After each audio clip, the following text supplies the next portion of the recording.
Hi to everyone. I am Dr. VNSR Venkateswara Rao, working as Associate Professor from the Department of Freshman Engineering in Institute of Aeronautical Engineering, Hyderabad, Telangana. Today I would like to give the topic on the corrosion control methods. So before starting the topic, what are the methods involved in the corrosion control methods? So that is nothing but there are so many types of the corrosion control methods. First one is nothing but cathodic protection, and second one is nothing but sacrificial anodic protection, and third one is nothing but impressed current cathodic protection. So these three methods comes under category of the corrosion control methods.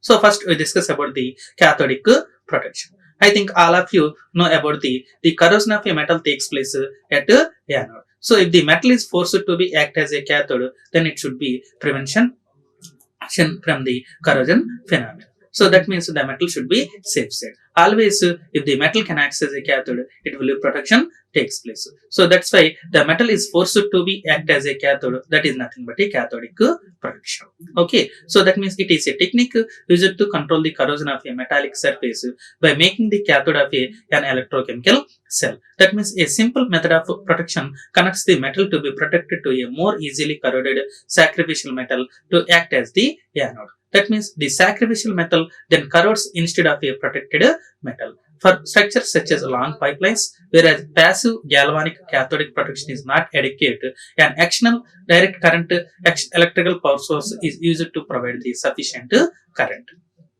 That means cathodic protection systems protect a wide range of metallic structures in various environments. That means common applications are steel water or fuel pipelines and steel storage tanks such as home water heaters, steel pipe piles, and ship and boat hulls, offshore oil platforms, and onshore oil well cachings. That means offshore wind farm foundations and metal reinforcement bars in concrete buildings and structures. That means another common application is galvanized steel, in which a sacrificial coating of zinc on steel parts protects from the rust. That means in this case, the zinc can act as a sacrificial method. Okay. That means the cathodic protection of metals is used to control the corrosion metals where it is impossibility to alter the nature of the corrosion medium. That means the principle involved in the metal is to protect the metals and alloys from the corrosion by making them completely cathodic.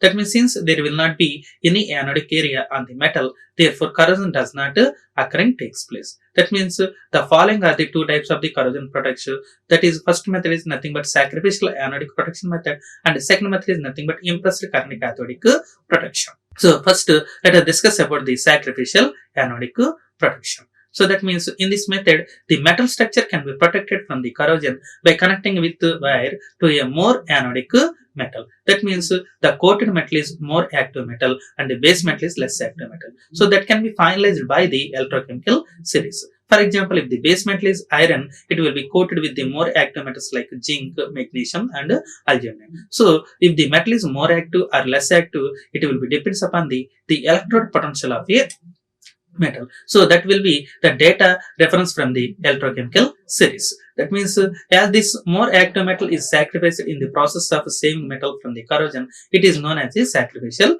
anode. For example, the metals which are commonly used for sacrificial anodes are magnesium, zinc, and aluminum on their alloys. So that means sacrificial anodes are highly active metals that are used to prevent a less active material surface from corroding medium. So sacrificial anodes are created from a metal alloy with a more negative electrochemical potential.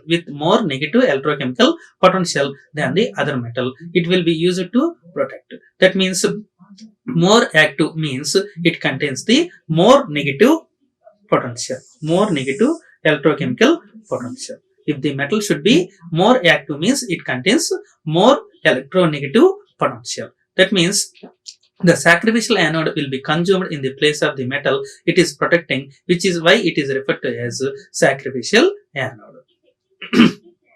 The materials used for the sacrificial anodes are either relatively pure active metals such as zinc, magnesium or aluminum alloys. Okay, that have been specifically developed for use as sacrificial anodes. So in applications where the anodes are buried, a special backfill material surrounds the anode in order to ensure that the anode will be produce the desired output.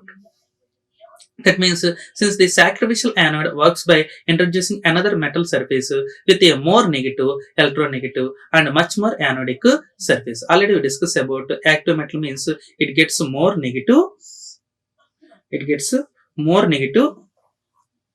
electronegative potential and much more anodic area. That means the current will flow from the newly introduced anode and the protected metal becomes cathodic, creating a galvanic cell. That means the oxidation reactions are transferred from the metallic surface to the galvanic anode and will be sacrificed in the favor of a protected metal surface.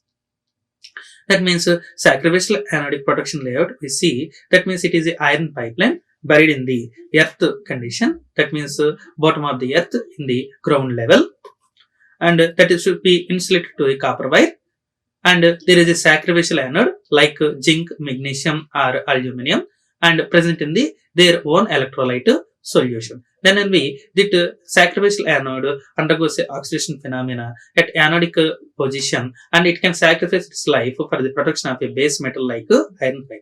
So that's why these are called as a sacrificial anodic method. The important applications of this sacrificial anodic method is nothing but production of the underground pipelines and pipelines from the soil corrosion. We see underground pipelines in the diagram. And without sacrificial anode, what happens? The pipelines undergoes a corrosion phenomena. That means degradation takes place. So, what are the important applications of this method? Nothing but production of the ships and boat hulls from the marine corrosion. We see bottom of the boat, it will be always present in the sea medium, that is presence of electrolytes and easily undergoes a corrosion phenomena. In those cases also, we apply sacrificial anodic method. And next application nothing but prevent of a rusty water by inserting magnesium sheets or rods into domestic water boilers or tanks. That means we see boilers in the inner layers nothing but undergoes corrosion phenomena. It loses the loss of the life of the boilers. So that means we introduce a magnesium rods in order to prevent the life of the boilers to improve the life of boilers. And second method is nothing but impressed current cathodic protection. So this is also another method to control the corrosion of a corrosion. That means by applying external DC source, that anodic material converted into a cathodic material. So that means the conversion of material from anode to cathode by applying direct current source, that is nothing but impressed current cathodic protection. So as the name implies, an impressed current is applied to the converting the corroding metal from anode to cathode. That means the applied current is in the opposite direction since to nullify the corrosion current. So this can be accomplished by applying sufficient amount of the direct current source like a battery or rectifier to an anode like graphite. High silica iron, stainless steel or platinum buried in the soil are immersed in the corrosion medium and connected to a corroding metal surface which is to be protected as shown in the following diagram.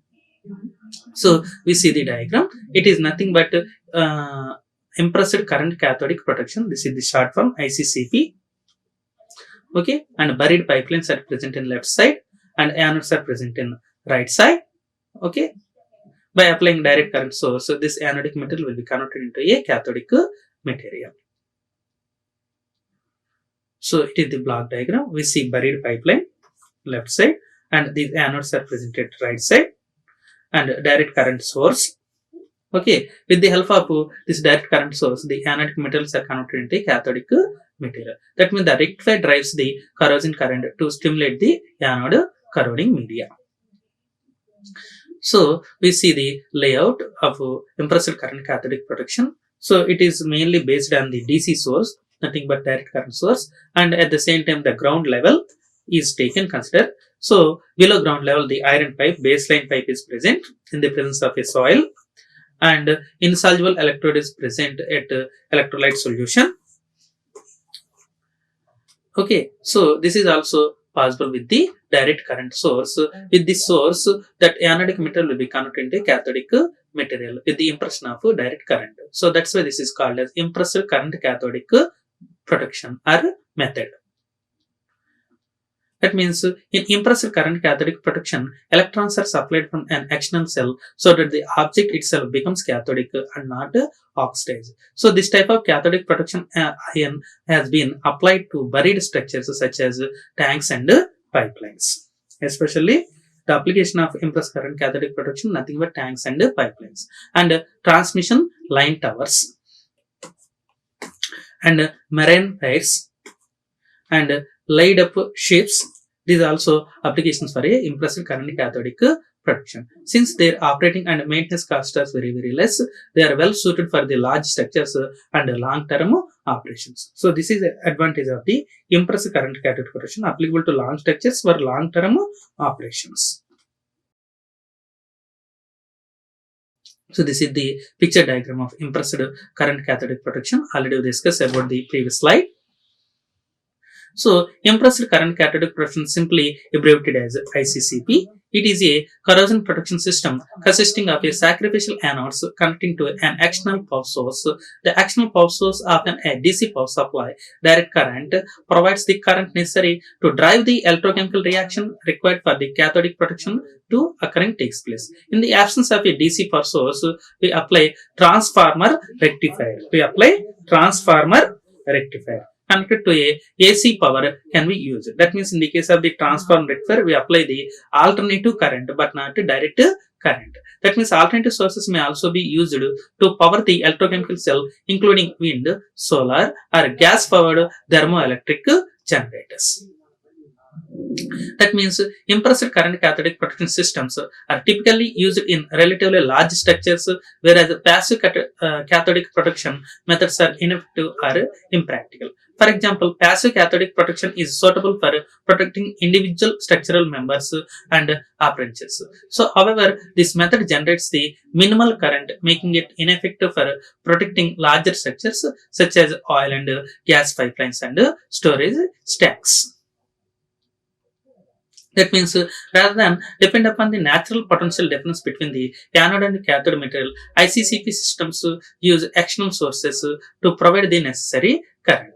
That means this increased current makes it possible for the cathodic protection to span a wider effective area. That means while ICCP systems are more effective than their passive counterparts, they require more equipment and are also costly to make. Okay, so this is about the impressed current cathodic protection, and we have to explain the two methods. One is sacrificial anodic method and impressed current cathodic protection. Thank you. Like, share and subscribe. Hit the bell icon for more updates.